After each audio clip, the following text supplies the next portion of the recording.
Hello বন্ধুরা, আসসালামু আলাইকুম। কেমন আছেন সবাই? আশা করি ভালো আছে। আজকে আমি নিয়ে এলাম আপনাদের সামনে মোমো তৈরি করার সহজ রেসিপি। কিভাবে করে ঘরে থাকা উপকরণ দিয়ে আমরা সহজভাবেই মোমো তৈরি করব তা আমি আপনাদের সাথে শেয়ার করব। এই মোমো তৈরিতে আমি কোনো রকমের সয়া সস আর তিল ব্যবহার করব না। এগুলো ছাড়াই মোমো তৈরি করব। আমাদের মতো মধ্যবিত্ত পরিবারে নুন আনতে পান্তা পোড়ায় আমাদের কাছে সয়া সস থাকে না, তেলও থাকে না। আমাদের ঘরে যা আছে আমরা তা দিয়ে বানাবো।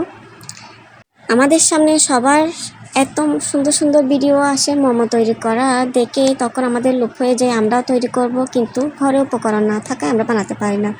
সয়া সস না থাকায়, তেল না থাকায় আমরা বানাতে পারি না। কোনো দরকার নেই, এগুলো ছাড়াই আমি বানিয়ে দেখাবো আপনাদেরকে। এত মজা হয়েছিল, আমি যে বানিয়েছি আপনাদের সাথে তা শেয়ার করলাম। আমি এখানে 2 কাপ ময়দা নিয়ে নিয়েছি। এখানে হালকা কুসুম গরম পানি দিয়ে এখানে ডোটা করে নেব। হাতে অল্প তেলও ব্যবহার করেছি। এদিকে আমি মুরগির মাংসগুলো ব্লেন্ড করে একদম কিমা করে নিয়েছি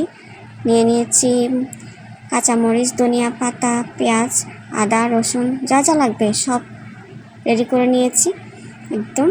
এখন ডোটাকে আমি ভালো করে বড় করে বেলে একটা পাত্রের মুখের সাহায্যে কেটে নিব। এই তো এদিকে আমি চিকেন কিমাগুলা একদম পেঁয়াজ, রসুন, আদা যা যা লাগবে সবগুলা দিয়ে একদম মিক্স করে ভালোভাবে মেখে নিব।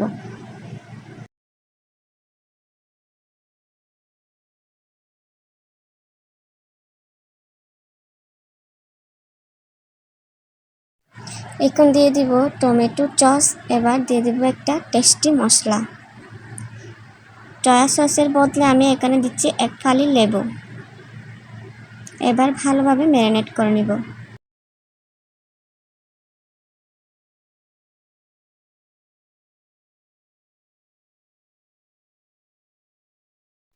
এই তো এখন যেভাবে শেপ দিতে পারেন সেভাবে শেপ দিয়ে একদম বানিয়ে ফেলবেন। আমি এটা ভালো পারি তাই আমি এটাই করলাম।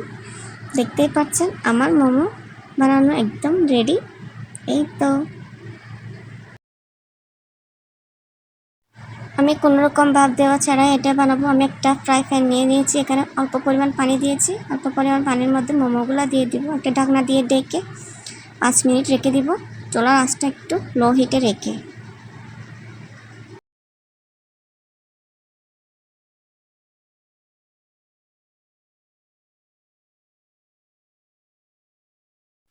পাঁচ মিনিট পর ঢাকনা তুলে দেখলাম আমার মোমো রেডি। এই তো দেখতে পাচ্ছেন কত সুন্দর দেখতে লাগছে। খেতে কিন্তু অসাধারণ হয়েছিল বন্ধুরা।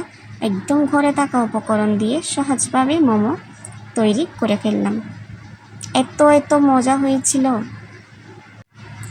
আমার ভিডিওটি যদি আপনাদের ভালো লাগে প্লিজ লাইক, কমেন্ট, শেয়ার দিয়ে আমার পাশে থাকবেন এবং ঘরে থাকা উপকরণ দিয়ে আমার মোমো তৈরির রেসিপিটা কেমন হয়েছে জানাবেন। আশা করি আপনাদের ভালো লেগেছে। আমার ভিডিওটা এ পর্যন্ত দেখার জন্য আপনাদেরকে অসংখ্য ধন্যবাদ।